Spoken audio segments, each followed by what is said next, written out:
What up? So I've been going to the doctor for, my pregnancy. And I very much distrust the doctor. I always have. I think it comes from like growing up and like not ever really seeing the doctor. I look kind of disheveled. I've just been like doing laundry, stuff that women do. Yeah, so I never really like saw the doctor. I always like built the doctor up in my head and thought the doctor would be like a certain kind of way or have a certain knowledge that I didn't possess. And it's like been really funny to me to go to the doctor for pregnancy. Like that's something that only women experience. I'm not going to go and get a prostate exam because I don't have a prostate anatomically. I don't have one. So when you're at the doctor and they run through all the questions of like, oh, like, do you drink? Do you smoke? Do you do this? And then at the very end, they ask, do you identify as male or female? I'm just like, bitch, that question is offensive. What the fuck do you think? How else did I get pregnant? Like, it just blows my mind that, like, I feel like I kind of started this weird gender fluidity thing, more than 10 years ago when I was like absolutely hammered, strung out of my mind, drinking all the time.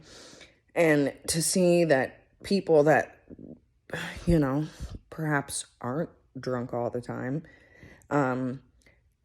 eschewing these same beliefs, like totally straight faced, not at the club. They're just walking around on college campuses being like, yeah, men get periods. Yeah, women have penises. Like, I failed you guys. Like, and that's the thing that I keep like going back to in my mind, and something that I've joked about in the past a lot. When I was on drugs, nobody noticed. Like, nobody questioned or thought I was on drugs, at least to my face. Maybe they talked about it when I was gone, but they never said shit like that to me. And then once I got sober, I started that process 10 years ago, and I've been, I don't drink, I don't use drugs, and it's been 10 years. It's blown my mind how many times people have asked me the question of like, oh, like, are you on drugs or something? And again, it's mostly just people online, like people in person just try to like be polite, most of the time. But I find that so funny. And lately, I am getting, towards the end of my pregnancy, I have like 2 months left. And, the things people will say, like in this body positivity movement of like, wow, you look like you're about to pop. I'm just like, I have a big baby. I feed her a lot of food. I've been staying in a shelter, and the other girl there and I were at the same stage of our pregnancy, and her belly was really small. But she was only eating, maybe like 2-3 meals a day. This bitch I eat all day long, and sometimes I like keep a snack by my bed so that I can eat it when I wake up, because once the baby starts getting active, I take that as a sign like, oh, she's hungry. I've taken a lot of parenting classes and done a lot of things to be proactive about gaining as much knowledge about this process as I can because of the aforementioned distrust of doctors. If I have the information already and I'm kind of cross-referencing it with like whatever my college educated doctor is telling me, then I have a better sense of knowing when what they're telling me is bullshit. Prime example, when I was in the process of like choosing which doctor I wanted, I went to a midwife. I went to like a low-income doctor, someone that didn't accept anyone that had insurance. And then I ended up settling on a doctor just at the hospital. And, you know, every appointment, mind you, they all ask you this bullshit question at the end: do you identify as a man or a woman? And like, it just seems so incredibly out of place at a pregnancy or prenatal care appointment. You're just like, what? Are you fucking insane? Like, oh my God. So it just like throws everything that the doctor tells you into like this gray area of like, wow, you could be bullshitting me. Whether or not what they're trying to suggest or tell you is legit or not. The amount of like care that I've received from these medical professionals is slim to none. Whereas when I've gone to, you know, like details about the pregnancy, baby weight, baby height, or length rather, fetal measurements, femur length, the size of the head, these are the things that doctors are jotting down and taking note of, but they like don't tell you that unless you expressly ask. And then even then, they're very unlikely to tell you like anything. And it's like been that way kind of across the board. The only place that, you know, did offer verification of what they said was when I was in California. And the healthcare in California was at the time, and I was like, oh, this is no good. But at least they backed up their claims. They gave you a paper, they told you what tests they ran, they told you ketone levels and all that. And they did that to a certain level, you know, in AZ.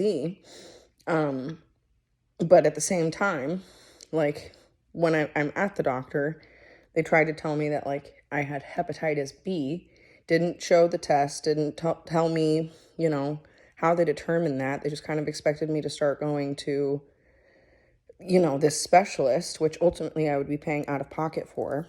And I can't afford that. And there are very specific markers if you have a communicable disease that show physically. My skin doesn't look yellow. Like, it doesn't. And hepatitis B is the second most common, you know, disease on the planet. And there's a few things that physical symptoms that doctors look for that then will determine them being able to like come to that conclusion. Now, on this day that I had blood work done, I had split my, oh my gosh, excuse me. I had to split the test up into 2 different visits. At 28 weeks, you do something called a glucose panel, right? So they're going to test your blood. You have to fast the day before, you have to fast the day of, so you can't eat after midnight like a gremlin. And basically they give you this drink, and then they they draw your blood after, you know, I think it's a half hour or an hour. And, you know, they see if your glucose levels in your blood spike or stay the same or go down or whatever. So on that day, it was such a horrible, shitty day. Like, I had asked for a ride from my family or from my stepdad, and the day of, he was like, no. And the week previous, I had walked to the doctor, and it took me 5 hours. So I was like, oh my God, like, I can't do that. And the reason I had to walk is that I walked to the bus. The bus never came, and I had to get to my appointment. That was what was important to me.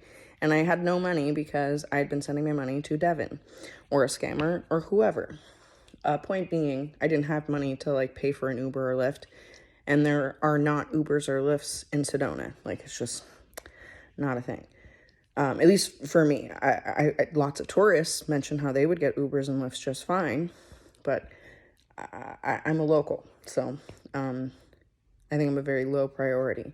I don't really know like how them choosing, you know, drivers choosing riders works, but it was very difficult for me to get a Lyft pretty much anywhere. So I ended up having to walk, you know, without having any food in the summer. So this was like the beginning of May. And it was really, really hard on my body. So I had very little money. So I got myself a little something to eat and then ended up, pretty much having to walk back. I think I caught the bus for most of the journey. There were buses in town, but the end of the bus route is like an 8-minute drive from where I was living. And an 8-minute drive, as you might know, is very different walking. That it took an hour and a half it was a long winding road going up and down. And yeah, so it was an enormous pain in the ass. So I was fully aware that like my body probably was not in its optimal operating state. And that's the test that the doctor, determined, whatever crazy bullshit they determined. So I was just left feeling like, wow, like these people are crazy. They're trying to like give me this diagnosis without backing it up. And in most of my experiences with doctors in California, they're not quick to diagnose you. And after, multiple sessions, it's not like you can see someone one time and them determine like, oh, you have this, or, oh, you have that. They need to see ongoing symptoms for upwards of 6 months to a year. That's a long time because they're aware that you can have a bad day. They're aware that you can, have elevated levels in your blood one day because of stress or whatever else, especially when you're pregnant, and that it won't be there a week later. So I only have this knowledge because I was going to Christian pregnancy resources. And mind you, I'm not a Christian anymore. I haven't been participating in, Christian things for a couple years now because I didn't really feel like most Christians walked the talk. So I was like, I don't want to be part of a group that is so hypocritical. So I've had this distrust of Christians, and I've still given them the benefit of the doubt.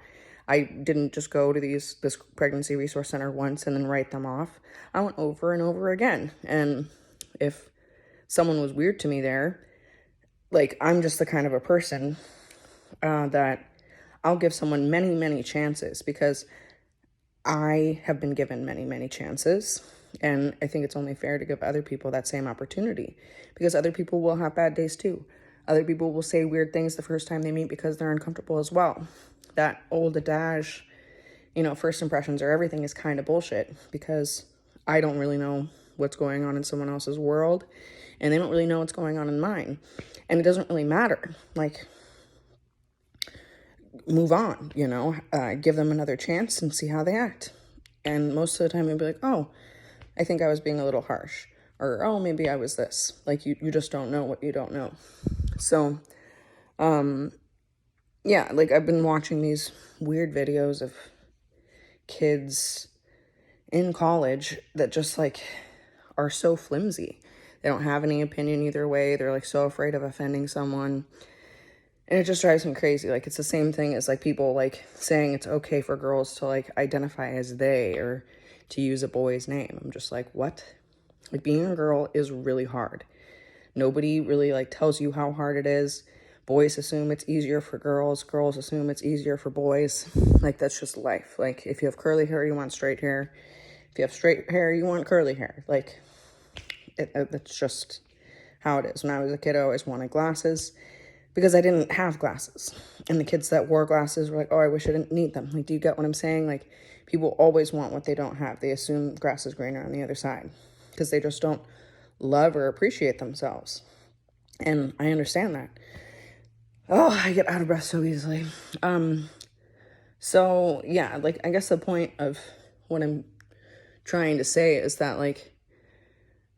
there is such a thing as a wrong answer. And in therapy and in mental health stuff, they always try to tell you oh, there's no such thing as a wrong answer. Actually there is.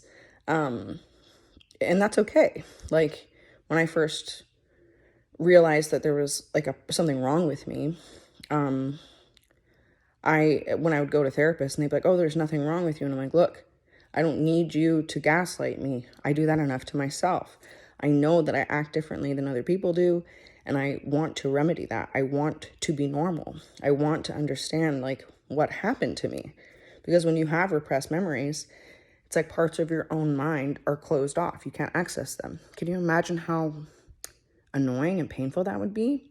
Trying to think back to 6th grade and you're like, oh, I remember pretty much nothing. It would fuck with you, you know? And it's the same kind of thing with people that have, memory disorders or brain damage. There are things people will mention, oh, do you remember when we did this thing? And you're like,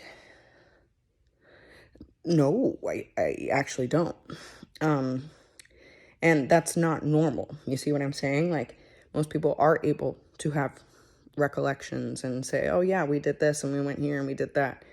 And if you don't, then yes, that does mean that something is wrong. That doesn't mean that you're like flawed as a person, but that does mean that there is something wrong with your thinking or your mental processing or your memory storage. It's like the same thing, with a computer. If your laptop won't power on, you're not going to be like, oh, well, it just doesn't want to power on. And that it's just like people are so able to like identify problems with things, but they aren't willing to do that same like problem solving with people. And like in our society, like I went into Walmart the other day, and this is the first time in my life that I've been like I lived in LA for a long time, like 4 or 5 years, and LA is very racially mixed. And you'll be around Asian people, Hawaiian people, Mexican people, Black people, white people. Like, you're around all different kinds of people, and most of them don't give a shit. They're just like, oh, whatever, loser. And I fuck with that. They're not like looking at you differently based off of your skin color. They're looking at you differently based off of like what kind of phone you have or what kind of car you drive. Everyone judges. Like, everyone does. Like, that's how, if you don't judge, you get eliminated from the gene pool because you're not able to assess threats. You feel me? So in LA, I didn't feel racial tension. I lived in a Black dominant area, and then I went to like a white dominant area. And I noticed then a little bit, but more so now, that white people are more willing to be aggressive with other white people, just the same that Black people are more willing to be aggressive with other Black people. That's why we see so much violence, in, homogenized racial groups.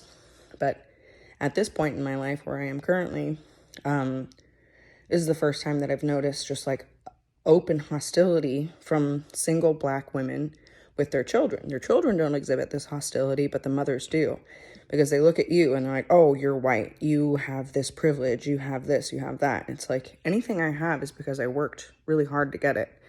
No one gave it to me. I didn't just like get it. Like, I had to pay for it, and I paid for it by working a lot. Just like if you want to have nice things, you get a job and you save up and you get the thing that you want.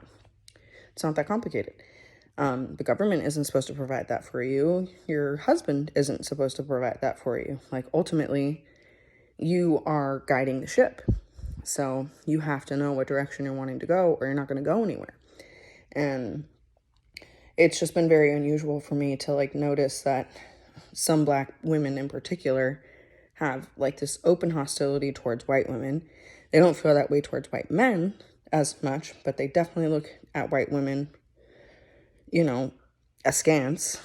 And just like weird behaviors, being willing to litter, being willing to steal. Like, when you go to Walmart and you think like, oh, I'm just going to drink this soda really quick. If it were really just one person like stealing a soda, there's damage. There's shit like that happens, but it's not ever just one person. If someone sees you steal or like litter or take something that isn't yours, then that causes a ripple effect of other people thinking that they can just do it too. And then that slowly drives the cost of things up. And we're in a time where inflation is really high. And I speculate that that's because there are, probably millions of people who all think that like they're the only one doing it, so it's okay. that, you know, don't pay for their drinks. They don't pay for stuff that they can afford. And I understand, like, I've been in the position of like actually not having any money and needing things. And it's really intimidating. Like, it sucks. Like, there's no other word for it. You're like, oh my God, I need to go get like milk and bread and I can't afford it. Like, I don't have any money. Like, what do? You go to the food bank. You know, you might ask a neighbor, but most of the time people are unwilling to like look poor or ask for help. So they'll just like steal from a corporation that they think can afford it. And at the end of the day, that ends up just making the cost of everything more expensive. I remember an example that someone shared, I think when I was in high school, and they were talking about buying jeans on a credit card. So you you're lucky enough to qualify for a credit card, and you go and buy yourself a pair of jeans, and the jeans are $20. With interest, by the time you finish paying the credit card off, those pair of jeans cost more like $50 because you're paying interest. If you're not paying, you know, the full amount every month, then you pay interest on the total amount owed, and that makes whatever you bought much more expensive. And it's the same kind of thing with inflation. If everyone thinks, oh, I can just steal a soda, oh, I can just not pay for this, that has a ripple effect, and someone has to pay for it. There's no such thing as a free lunch. There's no such thing as a free anything, really, unless it's like expired or broken. And even then, that's written off and gets tallied up, and it goes into the loss account, and no business really wants to have more loss than revenue. And like, these are things you learn when you have a job, you know, but I see that most people, especially in really depressed areas of America, they're unwilling to work for what they want. They think that they should just have nice things and not have to do anything for them. And it's just like a really crippling mentality. Like, I had that attitude when I was a little child. Like, I deserve this. I should just get this no matter what, just because I exist. But we don't live in a world like that. Someone put a lot of energy and effort into making the product that you want to have. Hundreds of people, probably thousands of people. And they got paid a wage, and they keep their job based off of how many units they sell. And if they're losing more units than they're profiting, then the business goes under, and that product or service isn't available anymore. And we need products and services. Like, there will never be a time, you know, in any of these weird socialist freaks minds, someone is always going to subsidize the cost of what you need. Communist China, communist or socialist countries that have subsidized medicine. That group it's not like they make their own medicine. They're buying it from a capitalist country. And the capitalist country has fair wages for the most part, and insurance and employees, and all of these things have to be accounted for, and that's broken down into the cost of the item. So whether you're aware of it or not, all of those, things are built into the price of whatever you're buying. So if you steal it, you're driving the price up. And it just makes me sad. Like, people used to be willing to admit when they were stupid, and we're at a time where I think more people are stupid than ever, and they want to act like they're smart. They want to act like they're educated or rich or whatever, and they're truly not. And it definitely stems from this collegiate culture of kids not taking a gap year. That was what everyone did when I was in school. And growing up around wealthy people was really beneficial for me because I got to see what I could aspire to be like. I was poor, so I didn't want to stay poor or be poor. I wanted to get wealth so I could take care of myself. I didn't like just sitting at home all the time, because that's pretty much what you do when you're broke. So, when you're around people that are wealthy and you see what they're doing, you might try out some of the things that they're doing. Like, okay, yeah, I'll take a gap year. I'll take a couple of years off, travel, work, volunteer, do like whatever it is that you want to do. And then maybe when you do decide to go to college, you'll have a better idea of what it is that you want to do.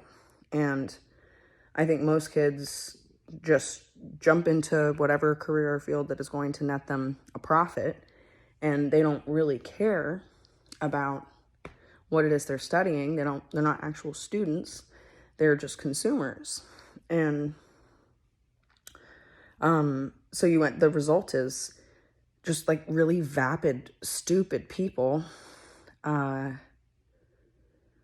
who like don't understand the point of life. The point of life isn't like to make a lot of money. It's to like enjoy yourself, enjoy the days that you have, be around people that you like being around, be around people that challenge you, even being around people that you don't really like being around. Because in my life, some of the most educational experiences that I've had were people that rubbed me the wrong way, if you know what I'm saying. Like being around women that I didn't like, being around guys that I thought were assholes, and learning like, oh wow, I misjudged you.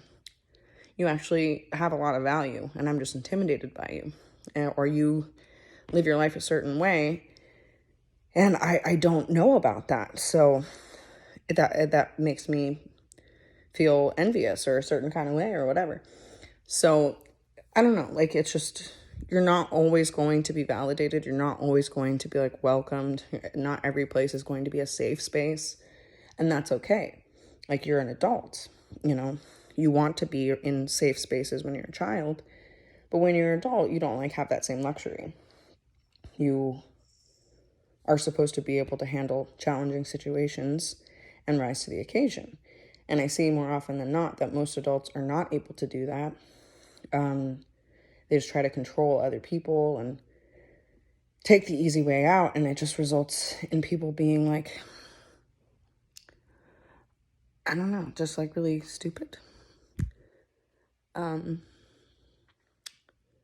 So yeah, I'm like kind of tired and out of breath. This is a long video. But yeah, it just like, I got kind of sad the other day because I was like, oh man, like I really did want to go to college. When I was a little kid, I thought that school as an adult would be much better than school as a kid. And I was really distressed that I wasn't able to go. And when I first applied to go to college, I applied just as a white person. They denied me. And that was devastating for me. I was like, what? Oh my God, maybe I'm not cut out for this. So then I applied again and mentioned that I was Mexican and all of my extracurricular activities, and lo and behold, they let me in. And I still ended up dropping out. So like I knew college wasn't necessarily something for me pretty early on, but it was very interesting. It was an interesting experience for me, even if it did cost me $10,000 to learn that. And it didn't really cost me that. I applied for a grant. The grant paid for some of it. You're supposed to pay it back when you graduate, but if you don't graduate, then the loan defaults. And it just contributes to, inflation and other factors we already discussed in this. So, yeah, when you drive the price of things up for everyone, like, it's not like it just affects you, it affects everyone. So it's really selfish to, someone much smarter than me, made the point of saying, like, college isn't really designed for everyone to go. And a lot of students will go to college and not really get much out of it because they weren't intended to be there. There's trade schools. There's so many other ways for you to make money without going into debt. And I've been in the service industry since I was a child, and I've made really good money, and it always irritates me. I'll have people comment online like, oh yeah, restaurant workers are so stupid. And I'm like, I made more money than you. My first year out of, when I graduated high school, I made more money than my mother. And that was very eye-opening to me. Very eye-opening indeed. She was in debt. So, and of course the taxpayer, forgave the loans that she got, which is just bullshit. That also contributes to inflation. Nobody wants to talk about that. And yeah, like it's just college, you shouldn't get into college because of affirmative action. You should be able to get in based off of your test scores and your interest and desire to learn. And I see most students are just willing to regurgitate information in order to be accepted by their stupid peers. And for me, I always like hated the kids that I grew up with. I respected them, but I really didn't like them. And I didn't want to be like them. And I feel like a lot of Black people have that same attitude without the respect part. They just dislike white people for no reason. It's particularly Black women. I don't see it as much with Black men. But yeah, it just blows my mind. The only other thing that I've been thinking about that I'm like, I don't really understand, because I'm not like, in my aunt or my sister, whoever she is, she's like, half Black.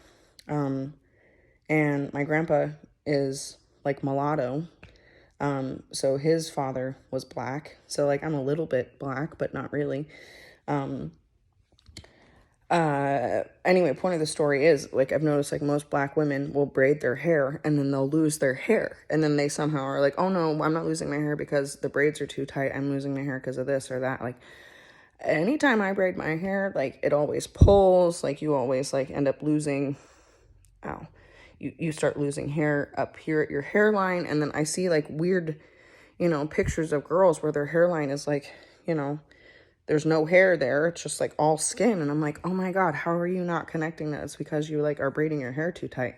Like, afros are beautiful. I wish that my hair, like, instead of just laying flat on my fucking head and like looking like a wet noodle, I wish that I had volume. I have to work really hard to get volume in my hair. And it just goes back to the original point I made. Everyone wants what they don't have. So if you're like braiding fake hair into your hair and pulling out your natural hair and then making yourself go bald, like, how is that making you feel attractive? Like, I've always been very open about, like, when I was a kid, I remember I went and saw the Ray Charles movie, and I was like, man, I wish I was Black. And all my friends gave me this look like, you're not supposed to say that. And I'm like, what? Like, white people have no lips. We get sunburned really easily. Like, I had a big ass, but most of the white kids I went to school with didn't have an ass. They didn't like have any figure to speak of. And Black women, most of the time, have just more beauty going on. Bigger lips, beautiful skin, like, they don't need to wear makeup. If anything, you just put a little, mascara on or some eyeshadow and you're good. Like, white people have to put all this color on our face because we don't have any fucking color. Like, it's just like, whoa. And I still remember my friends, kind of dunking on me and being like, oh, that's so dumb. Why would you want to be Black? And like, why would you want to be white? Like, ugh. And I still feel that way. Like, so, I don't know. Like, I'm glad that I'm mixed, I have a whole lot of different ethnicities in my family background, and I'm grateful for that. But it's just really trippy to me that people that aren't racially mixed have this weird purity attitude, and they're so mean. I don't know if that makes sense, but like, we're all in this together. We're 99.9% the same. 1% of genetic variation exists in between us and a potato. Like, that's not very much. So people always try to think, oh yeah, we're so different. Like, no, I share the same genetic material as like a table and a couch. Like, it's all the same stuff pretty much, just slightly different components, carbon, and we're all just pretty much carbon. So I really have to go to the bathroom. I don't know what the point is I'm trying to make, but stop being such an asshole.